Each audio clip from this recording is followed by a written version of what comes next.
राधे राधे। आप सभी का स्वागत है लड्डू गोपाल ऑफ आशी के चैनल में। कैसे हैं आप सभी? आशा करती हूँ कान्हा जी की कृपा से आप सभी अच्छे होंगे।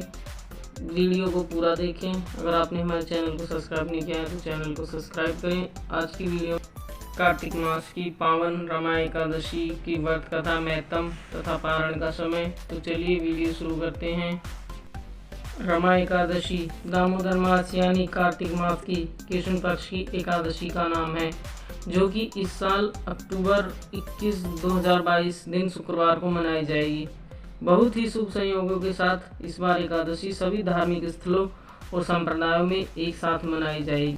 रमा एकादशी का महत्व। कार्तिक मास के कृष्ण पक्ष की दिव्य एकादशी का नाम रमा एकादशी है। माँ लक्ष्मी को भी रमा नाम से जाना जाता है। आपको पता ही होगा भगवान विष्णु को भी रमापति कहा जाता है, की भी पूजा करते हैं। उन्हें विष्णु भगवान के साथ साथ माँ लक्ष्मी का भी आशीर्वाद प्राप्त होता है। उन्हें कभी जीवन में धन धान्य की कमी नहीं होती। रमा एकादशी का व्रत करने वाले को सभी ऐश्वर्य तथा सुख मिलते हैं। इस व्रत से मन संबंधी सभी परेशानियों का हल होता है, सभी पापों का नाश हो जाता है, जीवन में सुख समृद्धि आती है। इस दिन भगवान विष्णु को तुलसी दल जरूर अर्पित करें। यह व्रत भगवान श्री कृष्ण को समर्पित है। भगवान को केले का भोग जरूर लगाएं। तो चलिए अब सुनेंगे हम रमा एकादशी की कथा। हाथ में तुलसी पत्ता या तिल ले लें, चावल ना लें। तो चलिए। युधिष्ठिर कहने लगे कि हे भगवान, कार्तिक कृष्ण एकादशी का क्या नाम है और इसकी विधि क्या है, इसके करने से क्या फल होता है, सो आप कृपा करके विस्तार पूर्वक मुझसे कहिए। श्री कृष्ण बोले, कृष्ण पक्ष की एकादशी का नाम रमा एकादशी है। यह बड़े बड़े पापों का नाश करने वाली है। इसका महात्म्य मैं तुमसे कहता हूँ। राजन ध्यान पूर्वक सुनो। हे राजन, प्राचीन काल में मुचुकुंद नाम का एक राजा था।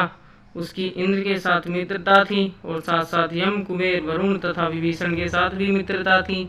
यह राजा बहुत बड़ा धर्मात्मा, विष्णु भक्त और न्याय के साथ राज्य करता। उस राजा की एक कन्या थी जिसका नाम चंद्रभागा था। उस कन्या का विवाह चंद्रसेन के पुत्र शोभन के साथ हुआ। एक समय वह शोभन ससुर के घर आया। उन्हीं दिनों जल्दी ही पुण्यदायिनी रमा एकादशी भी आने वाली थी।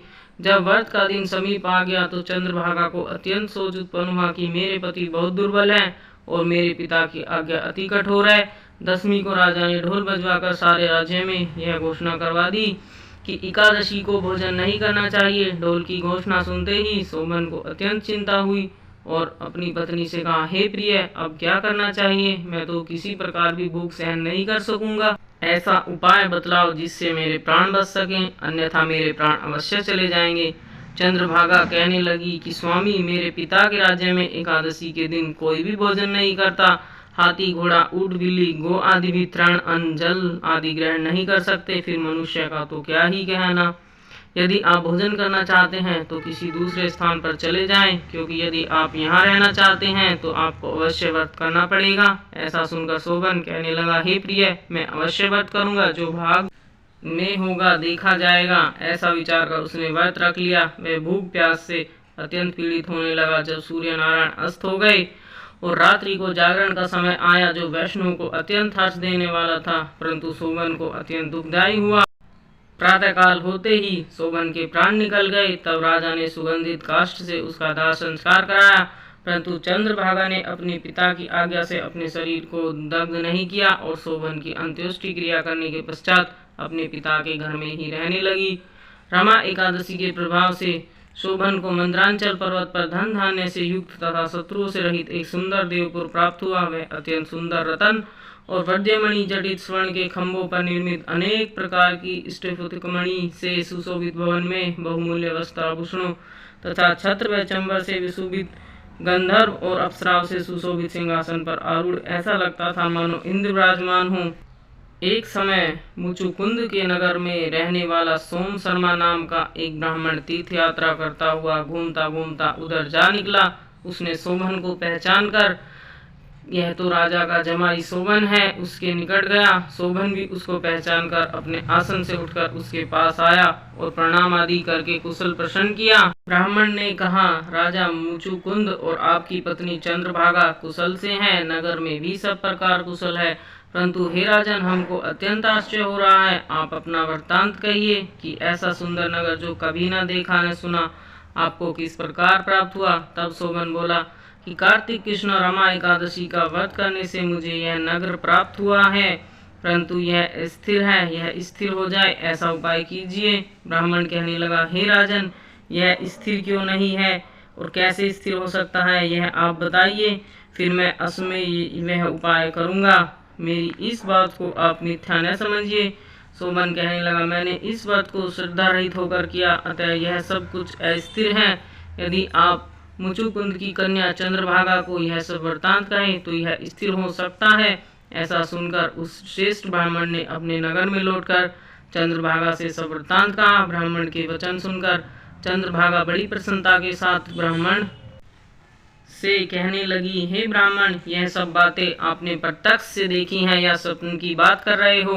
ब्राह्मण कहने लगा, हे पुत्री, मैंने महावन में तुम्हारे पति को प्रत्यक्ष देखा है, साथ ही किसी से विजय न हो ऐसा देवताओं के नगर के समान उसका नगर भी देखा है। उन्होंने यह भी कहा कि यह स्थिर नहीं है, जिस प्रकार वह स्थिर रह सके सो उपाय करना चाहिए। चंद्रभागा कहने लगी, हे विप्र, तुम मुझको वहां पर ले चलो, मुझे पतिदेव के दर्शन की तीव्र लालसा है। मैं अपने किए हुए पुण्य से उस नगर को स्थिर बना दूंगी।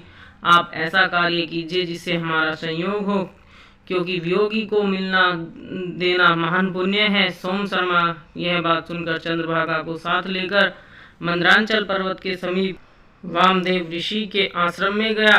वामदेव ऋषि ने उनकी बात सुनकर वेद मंत्रों के उच्चारण से चंद्रभागा का अभिषेक किया। तब ऋषि के मंत्र के प्रभाव से और एकादशी के व्रत से चंद्रभागा का शरीर दिव्य हो गया, वह दिव्य गति को प्राप्त हुई। इसके बाद वह बड़ी प्रसन्नता के साथ अपने पति के समीप गई। अपनी प्रिय पत्नी को आता देखकर शोभन अत्यंत प्रसन्न हुआ और उसको बुलाकर अपनी बाई तरफ बिठाया। चंद्रभागा कहने लगी, हे प्राणनाथ, आप मेरे पुण्य को ग्रहण कीजिए। अपने पिता के घर में जब मैं 8 वर्ष की थी तब से विधि पूर्वक एकादशी के व्रत को श्रद्धा पूर्वक करती आ रही हूँ। इस पुण्य के प्रताप से आपका यह नगर स्थिर हो जाएगा तथा समस्त कार्य पूर्ण होकर प्रलय के अंत तक रहेगा। इस प्रकार चंद्रभागा दिव्य रूप धारण कर दिव्य आभूषणों और वस्त्रों से सुसज्जित होकर अपने पति के साथ रहने लगी।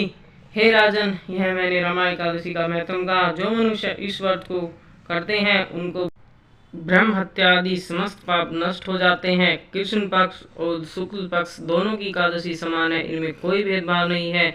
जो दोनों को की कथा को पढ़ते अथवा सुनते हैं वे समस्त पापों से छूटकर विष्णु लोक को प्राप्त हो जाते हैं। जय श्री हरि विष्णु। वीडियो अच्छी लगी हो तो लाइक कमेंट शेयर करें, चैनल को सब्सक्राइब करें।